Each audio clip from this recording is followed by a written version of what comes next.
भगवान की भक्ति में विधि प्रधान है कि भाव प्रधान है? विधि क्या है?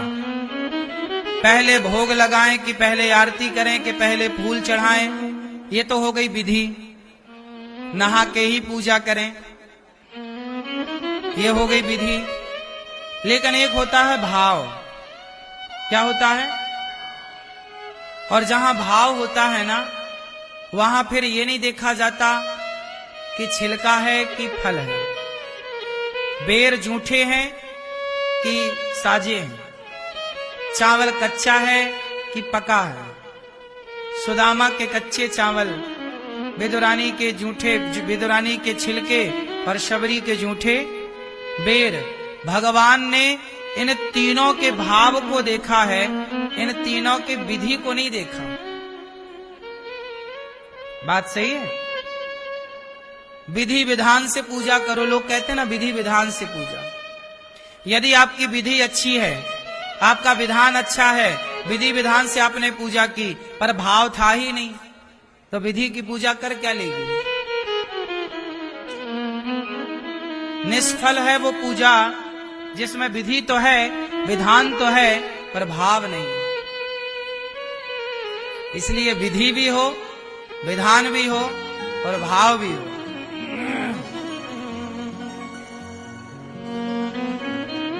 भावग्राही जनार्दन, भगवान किसके भूखे हैं? बोलो। विदुरानी के छिलके खाते हैं भगवान। इसलिए भगवान कभी डिमांड नहीं करते कि हमें ये दो। कुछ लोग कहते हैं कि शंकर जी के मंदिर में लोग दूध चढ़ाते हैं, गरीबों को बांट दें, क्या जरूरत है शंकर जी को दूध चढ़ाने की, वो नाली में बह के चला जाता है। भाई ये बताओ, आप मंदिर जाते हो, आपके घर में गोपाल जी होंगे, आप भोग लगाते हो कि नहीं? क्यों लगाया जाता है भोग? भगवान को दूध की जरूरत है या नहीं?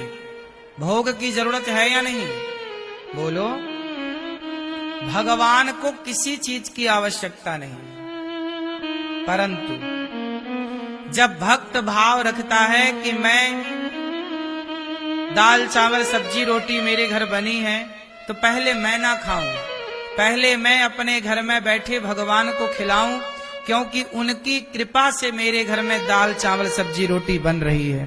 तो जिसकी कृपा से बन रही है, पहले इस पर उनका अधिकार है। तो ये हमारा भाव है कि हम खाने से पहले भगवान को खिलाते हैं। भगवान को जरूरत नहीं है न दूध की, न दही की, न वस्तु की।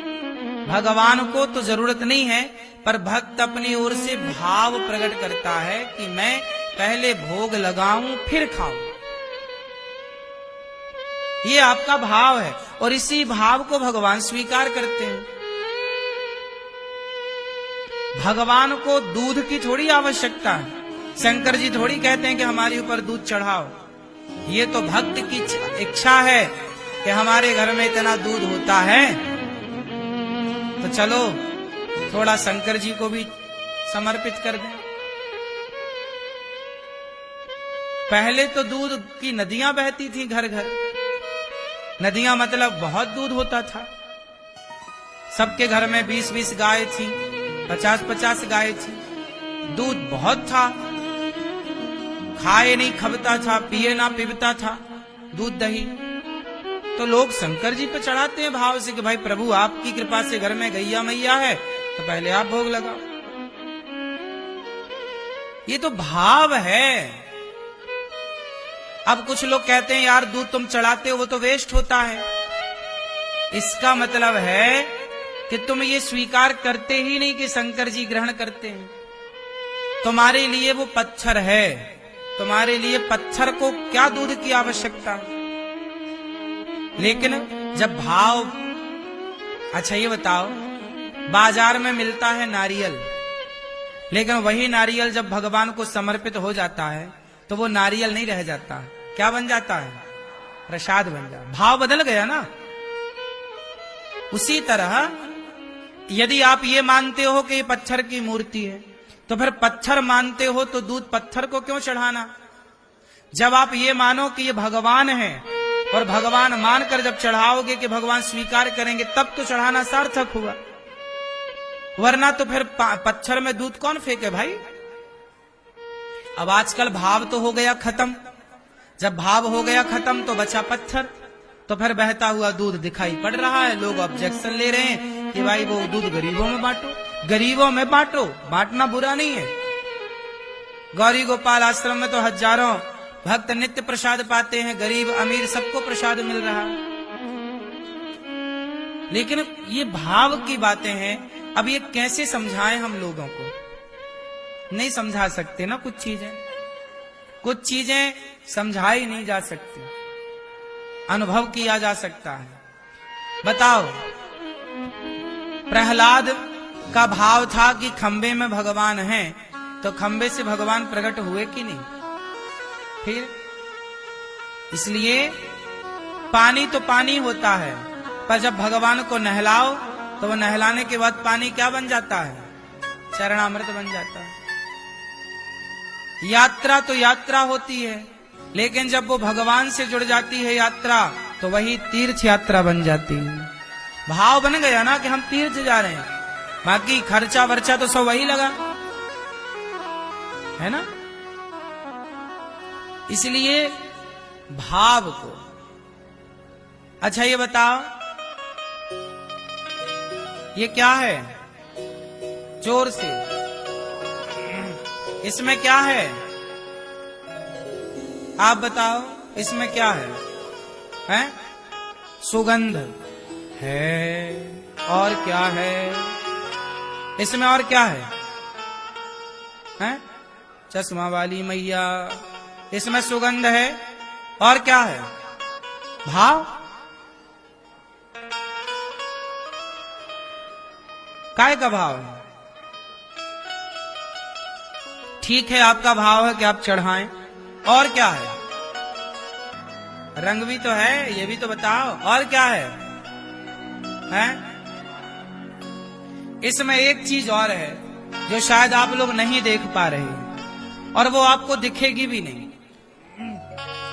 इसमें सुगंध है, इसमें रंग है, ये गुलाब है, पंखुड़ी है, सब कुछ है, लेकिन इसमें एक चीज और है, शहद। क्या है इसमें?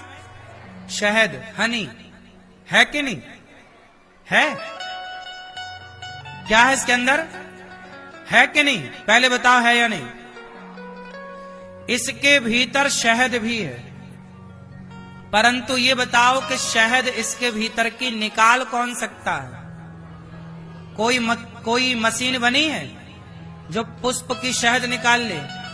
इसमें शहद तो है, पर जब इसके भीतर मधुमक्खी बैठेगी तो वो मक्खी ही इससे सार ग्रहण कर लेगी, शहद ग्रहण कर लेगी, सारा गुलाब छोड़ देगी, सारी सुगंध छोड़ देगी, और इसके भीतर की हनी, शहद निकाल लेगी। कौन? मधुमक्खी। जैसे मधुमक्खी जब बैठे, उसके पहले यदि गुलाब का वजन 10 ग्राम है, तो मधुमक्खी शहद निकाल लेगी, तो क्या इसका वजन कम होगा? इसका वजन भी कम नहीं होगा, और मक्खी शहद निकाल लेगी। जैसे गुलाब से मक्खी शहद निकाल लेती है, उसी तरह जब दाल चावल सब्जी रोटी आप भगवान को रखते हैं, भोग लगाते हैं, तो दाल चावल सब्जी रोटी तो जस की तस रहती है, पर जैसे मधुमक्खी शहद को ग्रहण कर लेती है, ऐसे भगवान भाव को ग्रहण कर लेते हैं। भोजन ग्रहण नहीं करते। भक्त का भोजन लगाने के, भोग लगाने के पीछे जो भक्त का भाव है। एक बार क्या हुआ, देखो भाव की बात चली तो भाव की बात सुनाऊं। एक बार क्या हुआ, एक भक्त था, उसका भगवान से बहुत प्रेम था। उसके घर पे भगवान श्री कृष्ण का मंदिर था, छोटा सा। वो रोज पति पत्नी थे, गृहस्थ थे, दोनों पति पत्नी सवेरे नहाएं और दिन भर बेचारे पूजा पाठ में ही लगे रहें, भगवान का चिंतन करें, जो मिल जाए सूखा रूखा भोग लगाएं, खाएं। एक दिन क्या हुआ कि मौसमी फल आया, आम का सीजन आया, तो बाजार में पहला पहला आम आया। और आपने देखा होगा कि जब सीजन का पहला आम आता है या कोई भी फल, तो वो महंगा होता है। बाजार में कम होता है ना, तो डिमांड ज्यादा है और चीज कम है वस्तु। तो भक्त बाजार गया, पूरे बाजार में उसे आम का एक ही पीस, एक ही आम नजर आया। पूरे बाजार में एक ही आम था, और भी रहे होंगे तो बिक गए होंगे। आखिरी एक आम बचा। आम बड़ा पका था, बड़ा सुंदर था। उसको लगा मेरे भगवान जी को आम का भोग लगेगा आज। वो आम का सौदा करने, भैया कितने का दिया? तो दुकानदार ने कहा 25 पैसे का। हाँ ठीक। तब तक वहां राजा का मंत्री आ गया, और राजा की भी इच्छा थी कि आज आम खाए। तो मंत्री ने कहा भाई साहब ये आम कितने का दिया? तो भक्त ने कहा भैया मैंने खरीद लिया ये 25 पैसे का। तो उस राजा के मंत्री ने कहा मैं 50 पैसे देता हूं, मुझे दो। दुकानदार बोला अच्छा 50 दे रहे हो, मैं आपको दे दूंगा। अब ये भक्त बोला नहीं, ये तो मेरे भगवान के लिए मैंने रखा था। अच्छा एक काम करो, मैं आपको 1 रुपया दूंगा, मुझे फल दो भगवान के लिए। मंत्री बोला, मंत्री तो राजा का मंत्री है, पैसे की थोड़ी कमी है। वो बोला मैं 5 रुपए दूंगा। अब 5 चवन्नी की चीज, 25 पैसे की चीज 5 रुपए में पहुंच गई। लेकिन भक्त बोला नहीं, ये मेरे भगवान, भैया मैं आपको 10 रुपए दूंगा, ये मुझे चाहिए। मंत्री बोला मैं आपको 20 रुपए दूंगा। भक्त बोला मैं आपको 40 रुपए दूंगा। मंत्री बोला मैं आपको 80 रुपए दूंगा। तो भक्त बोला मैं आपको 100 रुपए दूंगा। अच्छा भक्त के पास 100 रुपए थे थोड़ी। और मंत्री सोचा कि यदि मैं 100 रुपए काम ले गया तो राजा बोलेगा पागल, चवन्नी काम 100 रुपए का ले आया, कहीं राजा मुझे दंड ना दे दे, मैं कह दूंगा मिला ही नहीं। तो मंत्री तो चला गया 80 रुपए की बोली लगाकर, लेकिन अब वो आम हो गया 100 रुपए का। अब 100 रुपए लाए कहां से? भगत जी भक्त कहां से लाए? तब उसने भगवान भोग लगाएंगे और आज भगवान की यही इच्छा। उसने कहा भैया तुम मेरे साथ चलो आम लेकर। उसने अपने घर की बोली लगा दी। जिस घर में वो रहता था बोले मैं अपना घर बेच दूंगा, लेकिन ये आम का भोग ठाकुर जी को लगेगा। और उसने अपने घर की बोली बाजार में ही लगाई। सबको पता था किसका घर, उसका घर भी लगभग पुराने जमाने की बात है जब 100 रुपए की बड़ी कीमत थी। तो 100 रुपए का लगभग उसका 100 रुपए 105 रुपए का घर बिका। घर बेच करके जब वो फल लेकर आया, चवन्नी का एक आम लेकर आया, तो भगवान दौड़ पड़े मंदिर से उसे गले लगाने के लिए। अब बताओ इसमें क्या था? फल वल की क्या कीमत थी? कोई ऐसा सोच सकता है कि भगवान को भोग लगाने के लिए घर बेच दे? भगवान यही भाव देखते हैं कि आपका भाव, जब आप खीर बनाती हो ना तो किस भाव से बनाती हो भगवान के लिए, कितने भाव से बनाती हो। तो भगवान उन्हें मिल गए। बस यही है मेरी मां, वस्तु की कीमत नहीं होती। दाल चावल सब्जी रोटी हम रखते हैं ना, भगवान उसे ग्रहण नहीं करते। लोग कहते हैं भगवान तो खाते नहीं, चूहे खा जाते हैं। ये कैसा भगवान जो अपने भोजन की रक्षा ना कर पाए? नहीं, तुम्हारा भाव ही नहीं है, तुम समझ ही नहीं पाओगे। भगवान वस्तु थोड़ी खाते हैं भाई। मधुमक्खी दाल चावल थोड़ी खाती है, शहद ग्रहण करती है।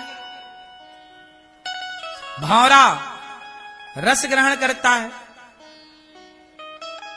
मछली का खाना पीना अलग है, गाय का खाना पीना अलग है, शेर का खाना पीना अलग है।